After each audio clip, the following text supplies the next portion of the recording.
this whole idea of survival of the fittest. And survival of the fittest is actually misquoted from Origin of Species, from Darwin, right? It's not survival of the fittest who survive. It's the ones that are most adaptable to change. And the ability to learn, now this isn't the animal thing, but this is my add-on, the ability to learn new skills and be adaptable and rapidly learn new skills. If you're listening and you're like, oh, this AI thing and this whatever, that's your answer. Are you willing to learn new skills? That's the bottom line.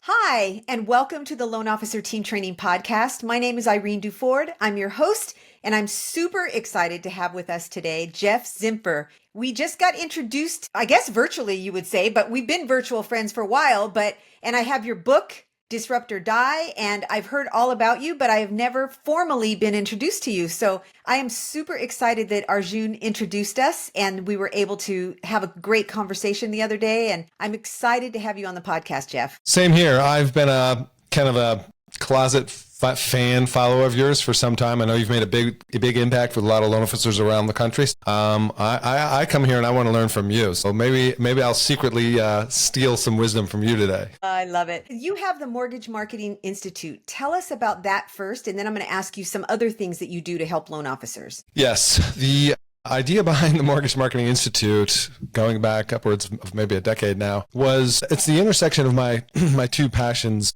if you will. And one is I was an originator for 10 years. And so I deeply understand and have a lot of empathy and connection to this industry and, all things that go with that, the good, the bad, and the ugly. And what I realized though for a long time, and I guess who I really am at the core is I've always loved marketing. I've loved systems. I've loved technology. And we'll put it this way, people, process, and technology are like the three things that I think that if you can connect those in an intelligent way, you can really do some amazing things. So the idea behind the MMI, Mortgage Marketing Institute, was I wanted to have a place where people could go to learn modern marketing and that they could actually apply. And not just like hype, 30,000 foot type stuff and real conceptual, but actual real world practical tactics that they could go apply in their business and stay relevant as this world continues to change. I love that. Tell us what some of those tactics are. I've heard really good things about what you have, especially teaching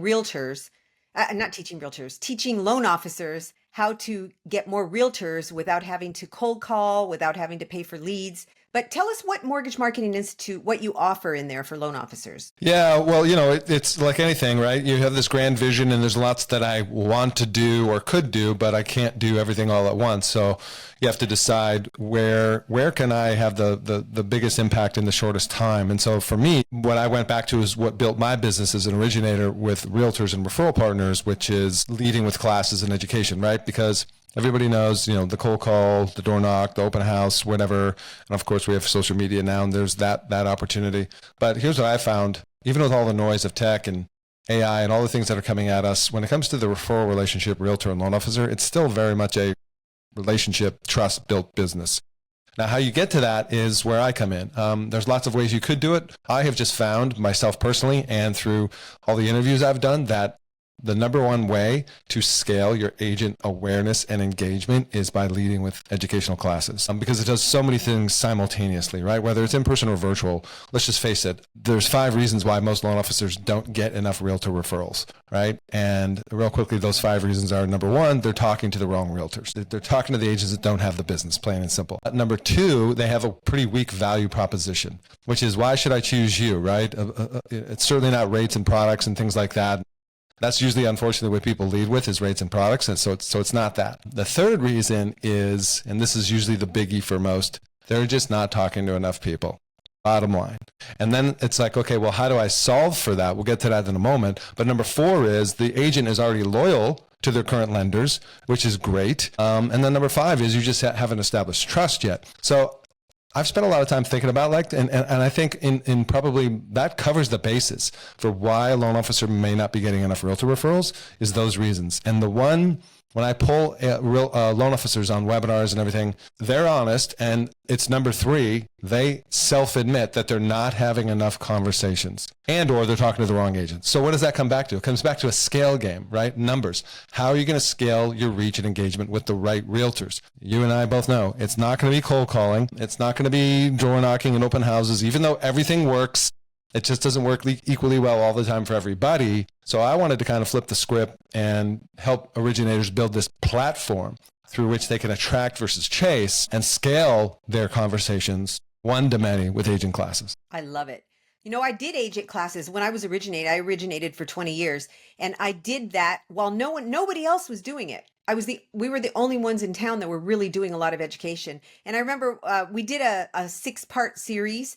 I just made it up. I mean, I created it myself. I wish I had known about you if you'd have been around when I first started doing it. I'm sure that would have been awesome. But what I did is my husband and I did it together, and we taught classes, and we did a 6-part series, mindset, getting your database, all the different things that agents would do to get business and to have the great mindset. And so one of the agents said to me, you guys should take this on the road. And that's what we ended up doing with training, but we're training loan officers instead. Oh, yeah. Yeah, smart.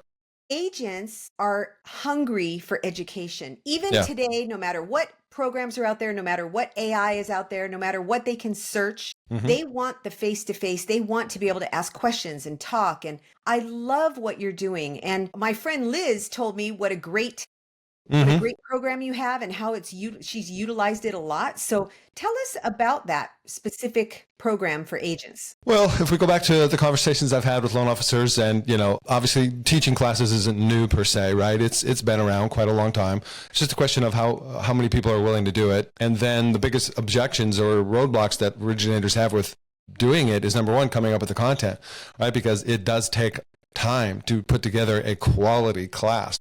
And I will also say right here and now that for the people that I'm talking with and the posts you see online on social media about, I created this class in 20 minutes, using this awesome AI prompt. And I actually had a little dialogue with somebody yesterday on Facebook about this. And I'm like, let's be real. It doesn't take just 20 minutes, and they're like, well, the best thing is like when you have the human design and the customization. I'm like, exactly. That's the point. You can pump out any, kind of high level generic. And by the way, I've done it. I use tools like Gamma to help me create agent facing classes. And it's great. It saves me a ton of time. However, it is not prime time ready for me and my reputation to get in front of a group of real estate agents and deliver that class, because you have one shot, right? That's your first meeting. And you have your first meeting with 10 or 20 agents. And so what we're presenting is topics that are problem solving. And there might be a little bit of financing in there, such as like the cost of waiting or leveraging seller concessions or 2 financing related classes or buying your first home or VA. But outside of that, we're doing stuff like, AI related stuff, ChatGPT and things like that, YouTube, social media type classes. We're doing one that was pretty popular is how to leverage seller seminars to get more listings. What you like? Love that. Seller seminars. What are you talking about? Yeah. The aging population of sellers who are downsizing and need to sell their home. That's a whole separate niche in the real estate space. Absolutely. So yeah, we're always trying to show up and solve problems. And of course, it comes back to success with the class. Put it this way, Irene, I'm going back to my training right now. So what makes a class successful? Bottom line, the number one thing that determines the success, meaning how many people respond or show up to your class, first and foremost, is the title. The title. And the title is like a book cover, right? Like if you think about like my book, right? Disrupt or Die. Okay. That's a provocative title. And then the subtitle is How to Survive and Thrive the Digital Real Estate Shift. Okay. Well, do we judge a book by its cover? Yes. By its title? Yes, we do. That's why people spend thousands and thousands of dollars on designing covers and titles. Exactly. So first and foremost, you can't have a boring, same as lame title, number one. And then, of course, we can get into some of the other activities that get into that, too. I love that. Ryan Leake wrote a book called How to Work with Complicated People. Yeah, I have it right here. Yeah, I love it. And so you heard him speak as well, right? Yeah. Talking about how he created that, how he had somebody create that cover for him and the name. And it's a big deal to have something that stands out to people. Right. It's different from other people. And that's what you have in that book. I bought that book when it first came out, your book, Disrupt or Die. Really? I really enjoyed it. Yeah. So thank you. And you're going to be coming out hopefully with another book. Yeah, I think I'm really, trying to evaluate what to do next. And, if you know anything about me is I'm all about, like, I want to put something out that's valuable, but I also don't want to get too caught up in overthinking, right? Meaning you and I both know people who put out books and they're 35 pages. Mm-hmm. I remember listening to a podcast once of Tim Ferriss and Michael Gerber, Michael, author of the E-Myth series of books, right? Yes. I had him on the podcast actually like 5-6 years ago. You did. Awesome. Yeah, he's still a brilliant guy. I think he's like 80 years old and he's still crushing it. And of course, his books are just some of the seminal books when it comes to like the foundations of a small business. But on the podcast with him and Tim Ferriss, Tim was talking to him about writing Tim's first book, The 4-Hour Work Week. Talk about a title, which, by the way, Tim spent a lot of time and money taking input and interviewing, getting feedback on titles. It's not the title he would have chosen, by the way, or his publisher, but what he was telling Michael Gerber about writing his book, and then they got into this conversation about, really writing a book, and what Gerber said, I'll never forget it. He was a little bit more colorful with his language, but he said, if you're going to write a book, write an effing book. Like, you know what I mean? Don't half-ass it. Write a book. Yes. And today, like, it's like, oh, the one prompt that's going to write me my AI book. Yeah, but the question is, who will read it? Mm-hmm. So that's a long-winded answer to, that's the kind of thought process I'm going into. I don't know if I'm going to write this book. Like, it's the premise is this, like the power of one to many, right? Because obviously that's what I'm all about. But the power of one to many is both with aging classes in person and it's online with social. So that's kind of where my brain is. Yeah. But putting together a book like that, it takes time. So speaking of overthinking, because I'm a classic overthinker, I have to work really hard not to overthink things and not to take so long to get started because I'm overthinking it or trying to come up with the perfect plan. So, and I know there's a lot of loan officers out there that have that same issue. How have you worked through that? What have you done to make sure that you put out a good product, but you don't overthink it? Give us some good tools. Well, I'm sure there's people better at that than I am, but I would say the best way to, if you're saying put out a good product, like how do I know I have something that's good?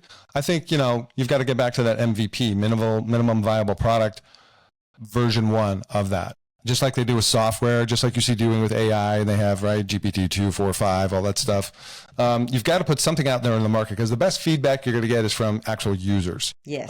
And by the way, this goes beyond just, hey, would you use this? The real tell is, will people give you money for the thing?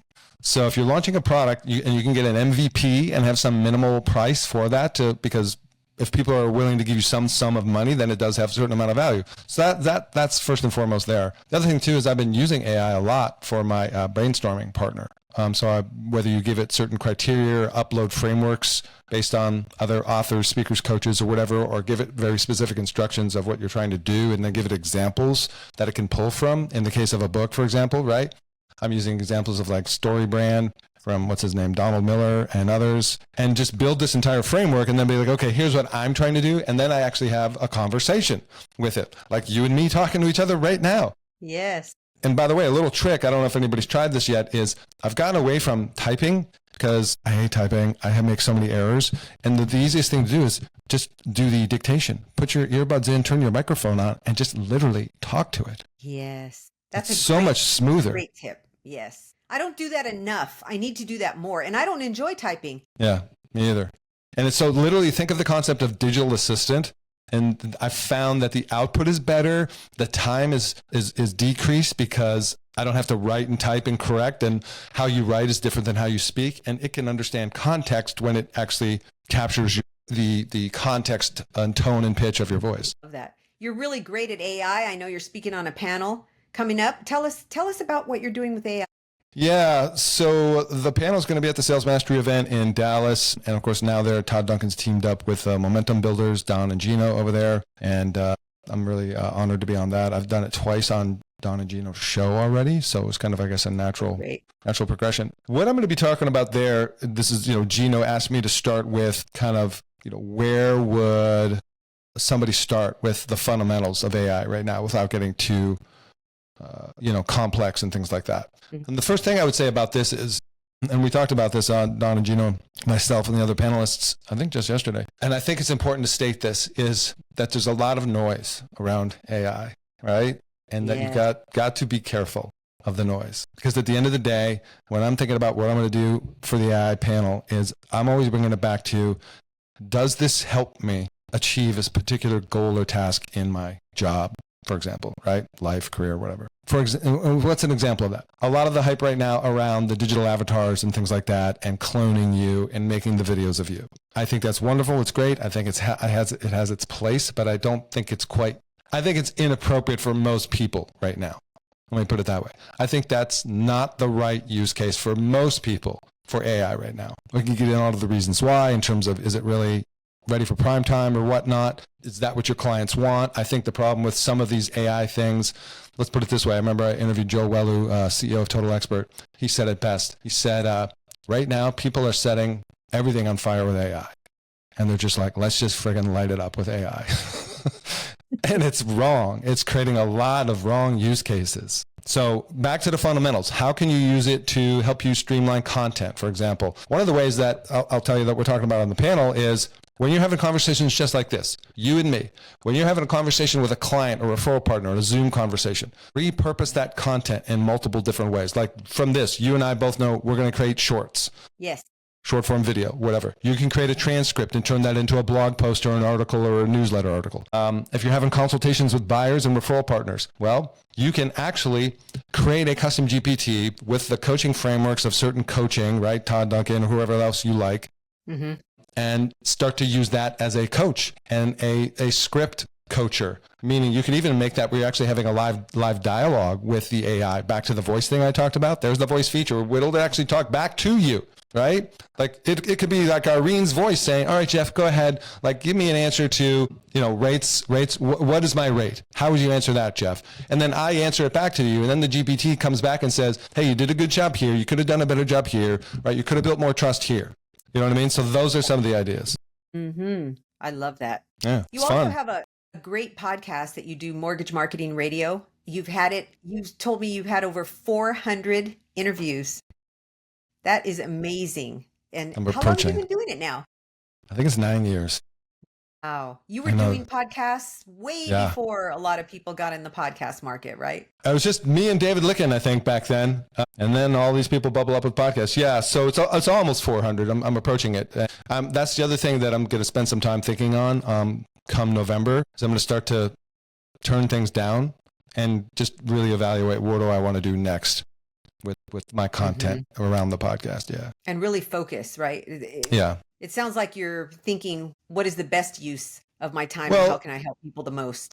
Well, for me personally, right? I've interviewed a lot of people and it may have run its course. And so what I mean by that is, put it this way, Arjun introduced us, right? And Arjun has said to me, as well as many other people, that I should spend more time on my own thought leadership than showcasing others. And I've thought about that for some time. And why is that important? Well, think about this. If you're listening or watching and you want to build your brand, you want to establish yourself as a thought leader and expert, you do that to some degree by association, having a podcast for sure, or being on other podcasts. But however, this is why I love about an interview like this is, not to sound self-serving, but it's a rare chance that I get to showcase value, right? Exactly. Instead of somebody else, me showcasing their value. And that's all well and good and great, but you've got to make sure, are you getting the job done for you and your goals, if that makes sense? Yeah, makes total sense. Yeah, so that's it. And I don't know where that's going to go yet. I'm evaluating different things on that. But I know one thing for sure. I want to, and I think I've gotten clear on this, back to what we opened up with in the Marketing Institute. I think I've decided that I need to step up with my knowledge to bring to the community around marketing, digital marketing in particular. Because I've been leading with the agent referral thing for quite a while, and I'm still very bullish on that, and I think it's a very important pillar of the business. But I mean, look, this book, How to Survive and Thrive the Digital Real Estate Shift, like, hello, that was 4 or 5 years ago, Things change, right? Yeah, and things have changed a lot. Yeah, a lot. Just in the last year, things have changed a lot. Heck, crazy. Every single week with AI. There's so many good things that are happening, though. That's what I love about it. We can look at it as be fearful of it or, not enjoy it, which you obviously haven't done. You're utilizing it for what it can be used for and in a good way to help people. Or we could be scared of it. There are still some people that are really scared of, not scared, that's not the right word, a little fearful, same thing, of the changes that are coming and will we be out of jobs, and I kind of look at it just like other people do, that there was a horse and buggy at one time and cars came out. There was people that had to work in the factory and then they have robots that work at the factory now. So things change and people still have jobs. Mm. So we just have to decide what change we're going to make. And then the people that are going to be without jobs, what else can they do? Because there's going to be something else that they can do. Yeah, and again, so that's a lot of the noise example, right? That's some of the hype, and who knows to what degree the pendulum swings, right? But here's the thing. You hear those thing of like, oh, AI disrupting 300 million jobs. Okay. When is that globally? How long is that going to take? And the bottom line is that every tech disruption didn't put people out on the streets. They learn new skills, right? That's what happens. You evolve, at least most people should, which brings me to a point. I talk a lot about this with realtors when we're teaching them, but it's true for loan officers. I don't know if you and I mentioned this the other day, but this whole idea of survival of the fittest. And survival of the fittest is actually misquoted from Origin of Species, from Darwin, right? It's not survival of the fittest to survive. It's the ones that are most adaptable to change.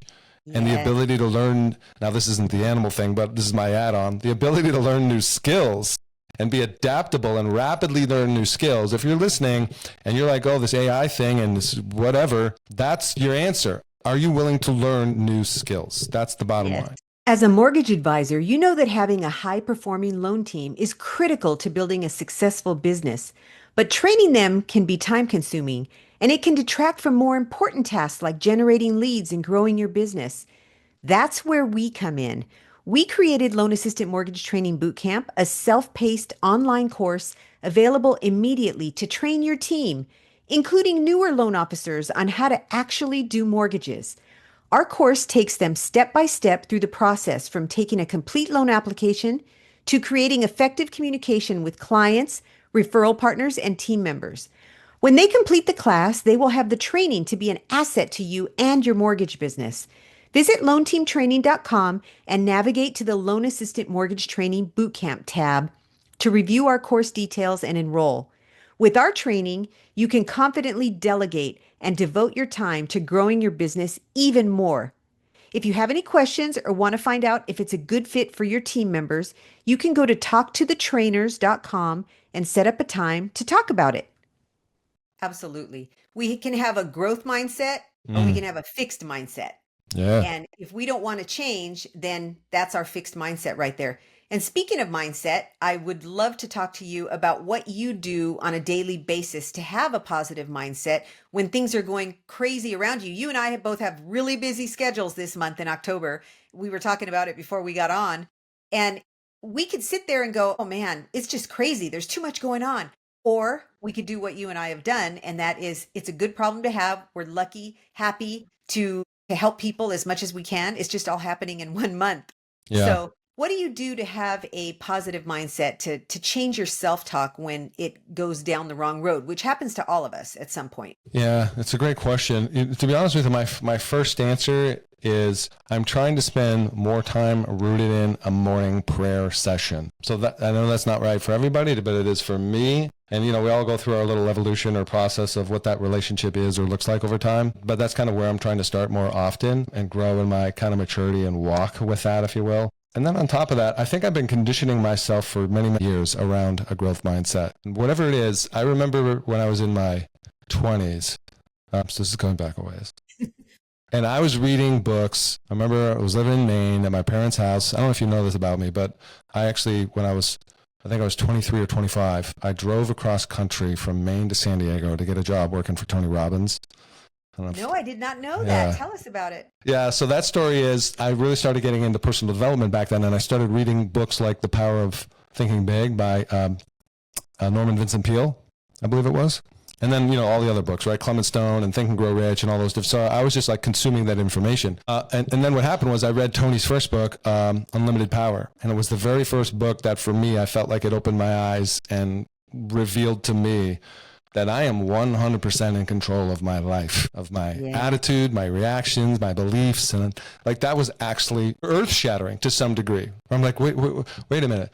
I'm not at the victim of all these of life, like it's not happening to me. It's happening for me. And so that like flipped the switch for me in a big way. And then I just like went double deep on that. I was like, that's it. If I'm going to like go all in on this personal development stuff, I want to work for this guy, Tony Robbins. Right. So this is back in the 90s. All right. So did you have an appointment or you just got in the car and drove? No, so what it was I was living in Maine, and this is before the internet, kids, and Yeah. so I had to make a videotape, a VHS videotape of why should they hire me, and I had to FedEx it. There's no YouTube or anything, right? So I had to FedEx this video cassette over, and I had already made the decision. I'm moving from Maine to San Diego. That was my big shift in life because there was no opportunity in Maine, and I had already subscribed to the San Diego Tribune to get the newspaper because there was no internet to look up rentals, I right? So remember. yeah, I mean, talk about committed, right? You're just like, I'm Yes. subscribing to the Sunday paper, yada, yada, yada. And I had a $400 car that I actually left in a parking lot. And I drove out from Maine to San Diego with a dude I worked with at BJ's Wholesale Club in his brand new Jeep Cherokee. Didn't know a soul. Stopped in Vegas, funny point, now that I live here. Stopped in Vegas, won $1,000 on the slot machine. And yeah, right? And that carried me over because I literally probably only had $1,000 in my pocket. Huh? And yeah, the whole thing was like, well, you live in Maine, we're in San Diego. I'm like, nope, I'm heading out. I'll be there in 6 days, And they're like, okay, well, drive safe and all this. And so I get there and I be with my potential boss at the time and get interviewed and got hired. And there you go. The rest is That is history. so awesome. What a great story. I'm so glad you shared it with us because this is just, it's amazing. You took off with faith that things would work out and you knew you were moving no matter what. I love that. Yeah. That's Yeah. commitment. Absolutely. And that's, I think, a lesson for anybody listening. Can you remember a time that you felt so committed to something that nothing was going to stop you? Yes. And if it's been a moment, find out what that thing is that's going to get you to that level that you'll break through walls. Because that's what I felt like then. I was like, that's it. The whole thing, decision made. It cuts off every other possibility. Yes. And you're just propelled to move forward. I think that's the same is the true in our business here. If you're committed to doing, whatever level of production, you want to go from 3 loans to 5 to 10. How committed are you? What are you willing to do? How much time do you spend on mindset, right? The right skill set, mindset, and actions that are going to make that happen. Yes. I think that's more important than anything else about the mortgage business is mindset. Because without the right mindset, you're going to keep stumbling. You're going to keep stopping. You're going to keep having obstacles get in your way. When I was coaching loan officers, the biggest thing that I coached them on was mindset because it was one-on-one coaching. And so we could individualize it to whatever they needed. And many of them, that's what it was about mindset. And once they got that worked on, the rest of the stuff came. But without it, they were hitting obstacle after obstacle. Isn't that funny? It all starts with mindset. It does. Because that's our lives. Yeah, that's kind of like the thermostat of the barometer, Yes. What's the old saying? I interviewed this guy a long time ago. He said, it's be, do, have, not have, do, be, something like that. Whereas like you've got to be the person, right, first. So it's not about, once I get the outcome, or like the Wayne Dyer thing, right? I'll believe it when I see it. No, I'll see it when I believe it. Boy, that's so true. But that says a lot about you, Geoff. Now it all makes sense when I see what you did at 23. That is amazing to have that kind of commitment to drive across the country with a friend and leave your car and leave your home basically and to the total different side of the country. Yeah. That says a lot about you in a good way, very good way. Thank you. Yeah. And then now, of course, you try to inspire your kids and all that kind of stuff to do it. And I think they're seeing it. I share a lot of stoic wisdom with them and all that kind of stuff. Yes. Yeah. So when you're raising kids, if you don't tell the stories of what you went through or what you did, it doesn't go anywhere. They don't learn anything from it if you don't tell them the story. As long as you're not telling the same story over and over again, they get tired of hearing it. Oh yeah, we know you walk through the snow in the 10-degree weather. Uphill both ways.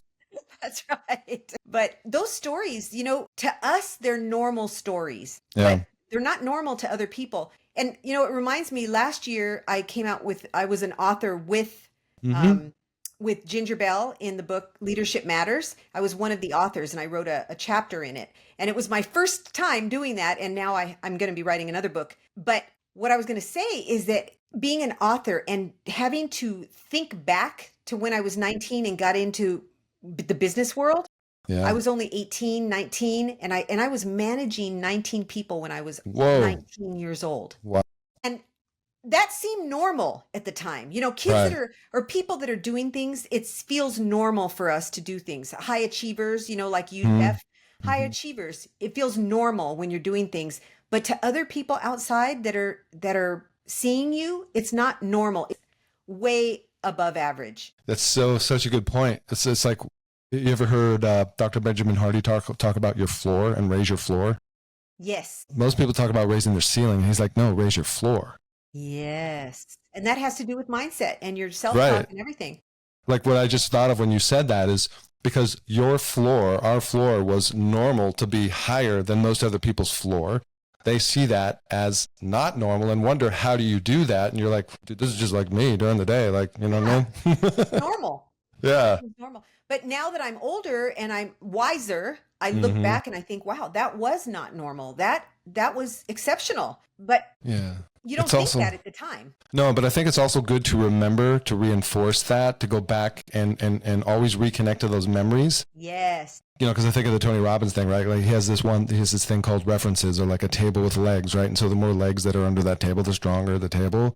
And so the more you can remember and connect back to things you've done that were challenging or outside of your comfort zone that now do feel normal, but they weren't necessarily back then, those will be strength and references for you to, you know, work through whatever you're going through right now. Yes. So what's a routine habit that you have that has helped you in your business? And even as a loan originator or even now in your business, do you have some type of habit or routine that you go through each day to make sure that you're showing up as your best self? Oh, that's a great question. There's so many little micro habits, if you will. Those are the best ones. Like, I mean, there's like 6 or 7 thoughts, whether it's like posting, you know, on the schedule that I have for posting, whether it's, you know, I've got a process in the morning for consuming different content that help me learn I spend a lot of time. This is probably the most consistent habit that I have because it relates to my business, which is I remember my friend Wally Ellerberry. I don't know if you know Wally, who he is. I don't Yeah. know him personally. I think I met him for the first time at the Forward event, but I've heard great things about him. Yeah, so mega producer, right? $200 million guy. And when I interviewed him a while back, one of the things he said that stuck out was when he was building his realtor referral business, which was huge, he said he decided to become the best realtor he possibly could without actually being a realtor. I was like, what do you mean? And he goes, well, I decided I was going to go to all the coaching events. I was going to get on all the webinars. I was going to read all the books. I was going to enroll in Bold Coaching, Tom Ferry, you know, all those different things. And I was going to get as much information and knowledge as I could about what it means to be a successful realtor so that when I had conversations and I was looking to solve problems and they could tell me, oh, I need to do this or this or this, he said, well, have you heard about this? I've got a solution for it, right? And so he became the answer man, which, back to what we talked about earlier, leading with education content, similar thing. All of a sudden you build this incredible trust and partnership, not a vendor.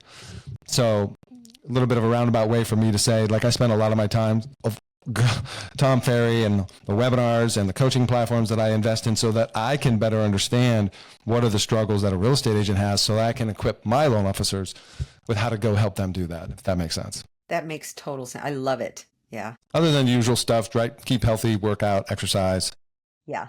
all that jazz. Yeah. Stay educated. Yeah. You can never learn too much. It's just a matter of learning it and then implementing it. Little things. I think the problem with learning is that there's so much information and noise today. You've got to get really good at discerning, like I said at the beginning with AI, you got to get really good at discerning applicability. Yes. And because I can't tell you how many times I'll watch like a YouTube video or whatever, and I'll be 6 or 7 minutes in. And even though I may watch it because it's a passive thing or something, or there might be some slight thing, it happened just this morning. That's one of my routines, actually. I do mobility work, okay? Look at, I'm older, so I got to do on some mobility. But I put YouTube on while I'm doing my mobility, and I'll watch educational videos. And like this morning, I was like 6 minutes in, I'm like, it's not relevant, doesn't relate. You know what I mean? Mm-hmm. Got to be very selective. Did you? I did the same. I was listening to a podcast and it was so great to listen to, but I thought that it doesn't apply to what I'm doing. So I'm going to make sure I use my time wisely. It's kind of like I saw the Homozis talk about like the only 6 books you ever need to read, right? Which I'm sure there's more. But the point of that being is like, you know, Alex references how there's like 4 to 6 books that he goes back to, right? Multiple times. And most of the books, you've got to get really quick on most of the books is like, are they a waste of time? Like, how long does it take to get to the actual tangible value? How much fluff is in there? What is applicable, you know, and different things like that. So we've got to be good stewards of our time and our intake. We do. And it's really easy to say yes to a lot of things, including just in your own time, not even to someone else, but in your own time. We have to learn to say no. That has been the hardest thing for me to learn how to do. But I naturally love to learn new things. But I had to say no because I can't implement all of the stuff. Like you said, the noise, there's a lot of noise and it's all good stuff, but you can only implement so much at a time. Well, and again, I think that's kind of the thread of our conversation today. We talked about AI, right? And there's a lot of noise about AI. And man, there's so many things that you and I could do in our business that I want to do. I want to hire this big advertising firm and come up with incredible ads. And I want to do so many different things. Me too. But I remember this book, I don't know if it's back there. The book had the title Growth Levers in it. And it was really cool because they researched all these companies that had this amazing hockey stick type growth, PayPal being one of them. And they got really clear on identifying like 1 to 3 maximum growth levers. And that's it. And they didn't do anything else in that company until those growth levers were optimized to the fullest. I think it's a good lesson for anybody, myself included. It's just like, there's a lot you could do. Back to Hermosi, by the way, for a minute. I remember he talked early on where they seriously under-optimized email for years. He's like, I did not build my email list for several years, and he knew it was costing him. However, there were bigger, more important initiatives that would move the appropriate metric further than email. Even though email was missing and hurting, so to speak, if he had not been focused on those other key metrics or activities, those were the actual key levers that were driving the business. So hopefully that makes sense. Yeah. Yeah. I have learned so much from Alex Hermosi just listening to him. The way he stays focused and the way, him and Layla both, but the way they stay focused and his big thing about turn out, make sure you're creating a great product. That's more important than just getting it out there. And he's so right. And that's why it takes a while sometimes to get what we are creating out there because we don't want to be a perfectionist. We don't want to hold it up, but we have to make sure it's great before it goes out. Yeah, because imagine that. It's kind of like, remember Joe Stumpf? Does that name ring a bell? Yes, I do. So Joe Stumpf years ago said this. I have these little nuggets that stick with me.